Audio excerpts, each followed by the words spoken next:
Hey guys, I recently found some motivation to work on my favorite car, so I figured I should introduce it to the channel. This is my 1968 Volvo 142S. Sandwiched chronologically between the more attractive Amazon and the much more popular 240, the 140 series often gets forgotten.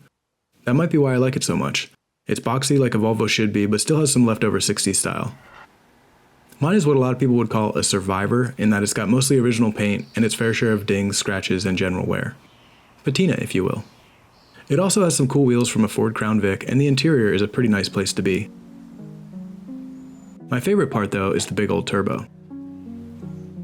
I'm realizing that I could probably add some history here, since I've had the car for nearly a decade and it's clearly not stock.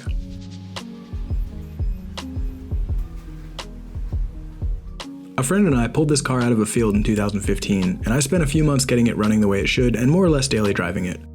My other car at the time was a supercharged R53, which wasn't fast per se, but it made the 142 feel dangerously underpowered in comparison.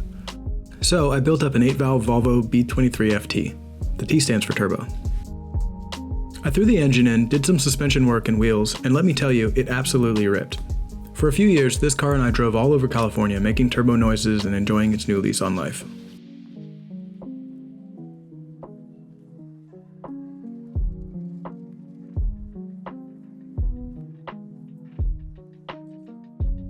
Eventually, some tuning mistakes on my part caused some bent rods and a cracked block. I decided to rebuild it with a 16-valve engine and a bigger turbo, but got distracted with life and other projects. As a result, the 142 has been inoperable for nearly 5 years. I've chipped away at version 2 of the engine build, but it's nowhere near finished. I think that about sums up my 9-year relationship with this car up to this point. So let's get back to present day. This is the current state of the engine swap. It looks pretty complete, but that's because the Volvo B234 head is just sitting on top of the old block so I can mock up all the new parts. The turbo is a Borg-Warner S252 SXE with a 1.0 divided turbine housing. Boost creep is what ultimately killed the last engine, so this time I'm using 2 tile wastegates. The turbo manifold is the very first TIG project I ever did, so it may or may not fall apart. The intake manifold side is extremely tight, but I finally ended up with a manifold solution that should work, along with a smaller 7-inch brake booster. This manifold is the third attempt after completely scrapping the previous 2. The learning curve for aluminum TIG welding is steep, and I'm barely getting the hang of it.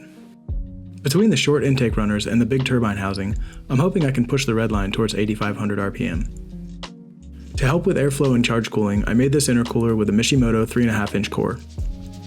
The hot side in-tank looks pretty wonky, but it should flow pretty well. The coolest thing about this intercooler is that I pressure tested it to 80 psi and it had no leaks, so I know my welds are decent. I almost forgot I had a bunch of parts in the trunk too. It's actually kind of fun to resurrect a project like this after so long. I barely remember making some of this stuff, and I definitely don't remember spending the money. So in here there's a lower air dam / belly pan thing that I made and a 4-inch stainless downpipe. This car will probably make around 400 horsepower, and I really don't think a 4-inch downpipe is necessary, but the turbine housing had a 4-inch outlet, and I wanted to make something ridiculous.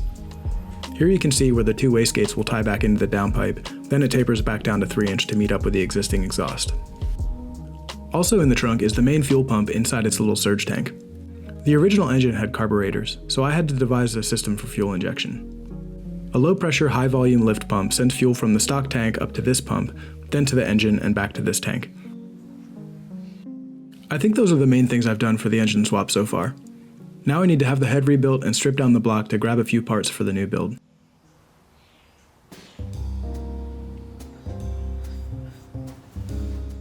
The airbox and the turbo brace are just sitting there, and once those are off, I think I only had 2 studs holding the entire turbo setup to the head.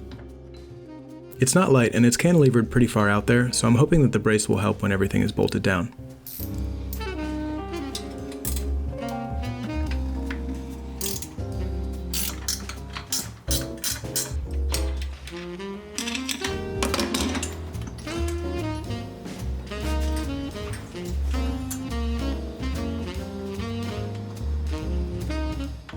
When I made this intake manifold, I put a Volvo cable throttle body on it. It should work, but depending on what ECU I end up using, I may want to switch to an electronic throttle body.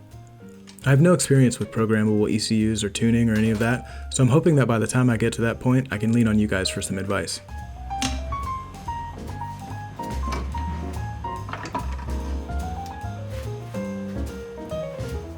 I'm pretty happy with how the whole cooling stack came out.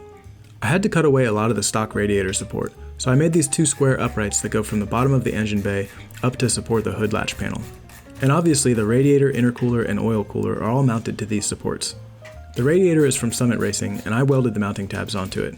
I also designed the fan shroud and had Sen cut it out so I could bend and weld it. Those little square holes will get some rubber flaps for more flow at high speed. With the radiator out, you can see the two supports I was talking about. Really simple solution, but I think it'll work well. And it makes removing all the heat exchangers really easy.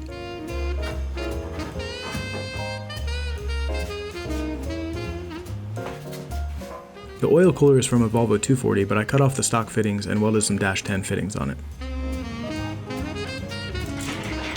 Now, after 4.5 years, we can get this engine out and see what the actual damage is.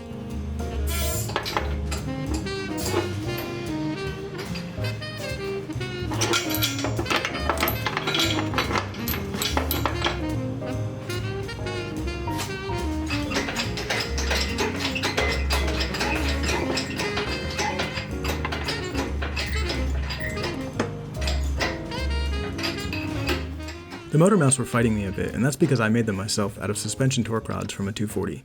I may remake these now that I can weld better, but I like the overall design. They mount to the frame rails instead of the crossmember like the OEM mounts. That means I can remove the crossmember and entire front suspension without pulling the engine. I'm not sure if that'll ever come in handy, but I do like the idea of it.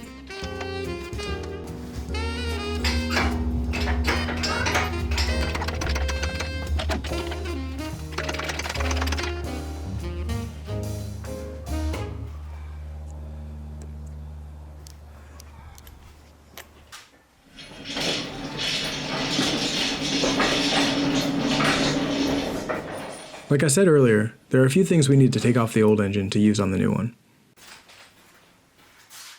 The motor mounts will get reused, so those have to come off. 3 M8 fasteners on each side make that job about as easy as it gets.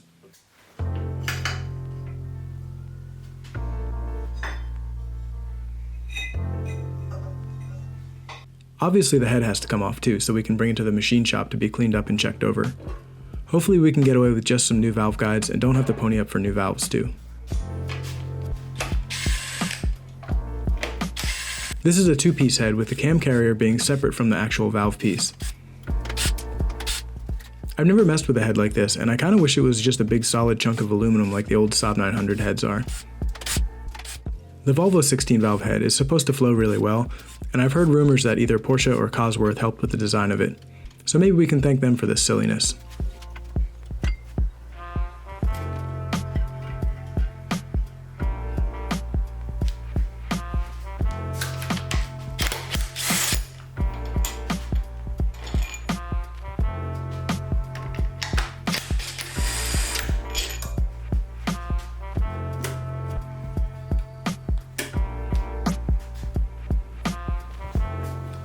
Sitting for years with some coolant in the cylinders made this thing really difficult to turn over, but eventually I was able to reveal this. That's a big old crack in one of the cylinder walls, and the reason that this block is now scrap. I've heard that these early B23 blocks were prone to core shift, which is when the center part of the casting core moves in relation to the outer mold, making the cylinder walls thinner in some spots. My guess is that's what happened here, along with my own lack of tuning skill.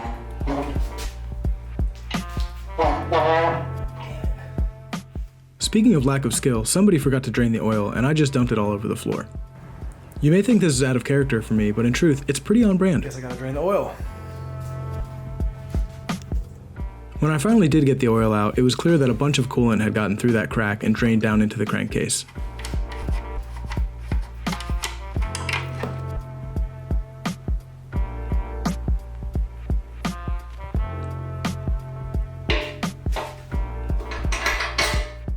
To preserve my garage floor, I found this aluminum tray and bolted it to the engine stand. That was 5 minutes well spent.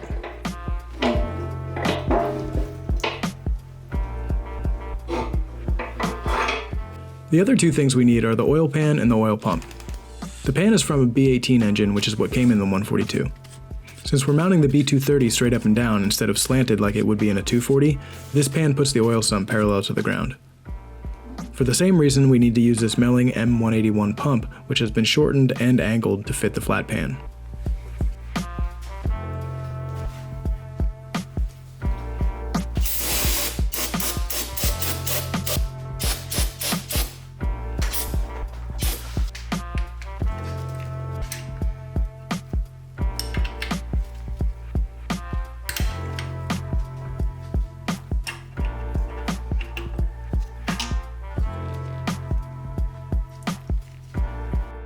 At this point, I could pretty much go throw the rest of this thing in a scrap pile, but I want to see one last thing.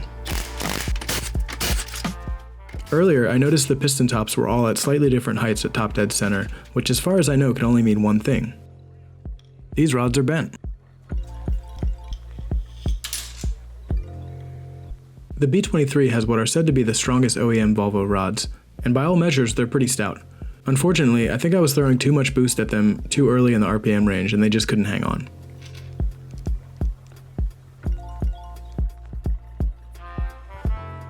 All the things that killed this engine will be used as lessons while building the new one though. I now have a late model B23 block which should have a higher quality casting than the older B23. That block will get some Yoshifab forged pistons and rods. These rods are much stronger than even the strongest Volvo rods and they have better geometry. All that should make for a fairly tough platform on which to build a high revving turbo engine.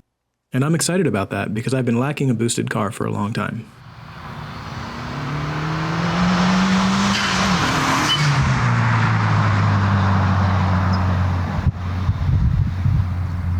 The last big piece of the puzzle, and the only one I don't have yet, will be a programmable ECU. Right now I'm leaning toward a Max ECU Mini, which is the cheapest in their product line, but it seems to have all the features I'd need. If you're watching this and you know anything about Max ECU products or another good option, please let me know. I've committed to not using the Volvo computers, but I've never had a tunable ECU and will be starting at the bottom of the learning curve. Anyway, I think this is a good time to wrap up this video. If the Volvo content brought you here and you want to see where this project goes, consider subscribing. The next video in the Volvo series will be the first part of the engine build. And if you're here for Land Rover or lifted 944 stuff, don't worry, those projects aren't going anywhere. Thanks for watching.